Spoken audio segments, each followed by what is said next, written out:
പ്രൈസ്തലോ. ദൈവം സർവശക്തൻ, ദൈവനാമം മഹത്വപ്പെടുമാറാകട്ടെ. യോഹന്നാന്റെ സുവിശേഷം 14-ാം അധ്യായം 1-ാം വാക്യത്തിൽ നാം ഇപ്രകാരം വായിക്കുന്നു: നിങ്ങളുടെ ഹൃദയം കലങ്ങിപ്പോകരുത്. ദൈവത്തിൽ വിശ്വസിപ്പീൻ, എന്നിലും വിശ്വസിപ്പീൻ. നമ്മുടെ ഹൃദയം കലങ്ങിപ്പോകുവാൻ സാധ്യതയുള്ളതാണ്. ഹൃദയം തകരുവാനും വേദനപ്പെടാനും ഒക്കെ സാധ്യതയുണ്ട്. അതുകൊണ്ടാണ് കലങ്ങിപ്പോകുവാൻ സാധ്യതയുള്ള ഹൃദയത്തെ നോക്കിയാണ് പിതാവിലും പുത്രനിലും വിശ്വസിപ്പീൻ എന്ന് പറയുന്നത്.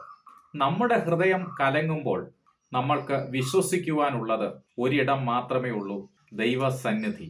അതുകൊണ്ടാണ് സങ്കീർത്തനത്തിൽ ഇപ്രകാരം രേഖപ്പെടുത്തിയിരിക്കുന്നത്: ഹൃദയം നുറുങ്ങിയവർക്ക് യഹോവ സമീപസ്ഥൻ, മനസ്സ് തകർന്നവരെ അവൻ രക്ഷിക്കുന്നു. അപ്പോൾ നമ്മുടെ ഹൃദയം കലങ്ങുക മാത്രമല്ല, നുറുങ്ങുകയും തകരുകയും ചെയ്യുന്നതാണ്. എന്നാൽ അവിടുന്ന് മനം തകർന്നവരെ അവൻ സൗഖ്യമാക്കുകയും അവരുടെ മുറിവുകളെ കെട്ടുകയും ചെയ്യുന്നു. ദൈവം തന്റെ വിശുദ്ധ നിവാസത്തിൽ അനാഥന്മാർക്ക് പിതാവും വിധവമാർക്ക് ന്യായപാലകനുമാകുന്നു. ദൈവം തന്റെ വിശുദ്ധ നിവാസത്തിൽ ഇരുന്നു കൊണ്ട് പിതാവില്ലാത്തവർക്ക് അഥവാ അനാഥർക്ക് നല്ലൊരു പിതാവായി നിലകൊള്ളുകയാണ്. ഒരു പിതാവ് ജീവനോടിരിക്കുമ്പോൾ തന്റെ മക്കൾക്കു വേണ്ടി എന്തെല്ലാം ചെയ്തു കൊടുക്കുമോ, അതുപോലെയും അതിലുപരിയായിട്ടും ദൈവം നമ്മുടെ പിതാവായി മാറുമ്പോൾ നമ്മൾക്ക് വേണ്ടി പ്രവർത്തിക്കുവാനിടയായിത്തീരും. അവിടുന്ന് വിധവമാർക്ക് ന്യായപാലനം ചെയ്യുന്നവനുമാണ്.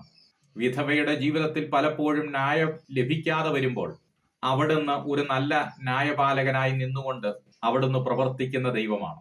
അരിഷ്ടനും മനസ്സ് തകർന്നവനും വചനത്തിന് മുമ്പിൽ വിറയ്ക്കുന്നവനെയും അവിടുന്ന് കടാക്ഷിക്കുന്നവനാണ്. മനസ്സ് തകർന്നാണ് ഈ ദൈവവചനം കേൾക്കുന്നതെങ്കിൽ അവിടുന്ന് നമ്മെ കടാക്ഷിക്കുവാനിടയായിത്തീരും.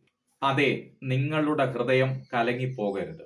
ഹൃദയം കലങ്ങിയാൽ ഹൃദയം നുറുങ്ങും, മനസ്സ് തകരും, ഹൃദയം മുറിയും.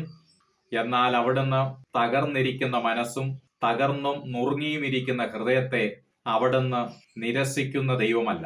ആയതിനാൽ ഹൃദയം കലങ്ങിപ്പോകാതെ ദൈവത്തിൽ വിശ്വസിക്കുക, യേശുവിൽ വിശ്വസിക്കുക. അവിടുന്ന് നമ്മെ നടത്താൻ ശക്തനായ ദൈവമാണ്. ആമേൻ. ഈ വചനങ്ങളാൽ ദൈവം നമ്മെ ഏവരെയും അനുഗ്രഹിക്കുമാറാകട്ടെ.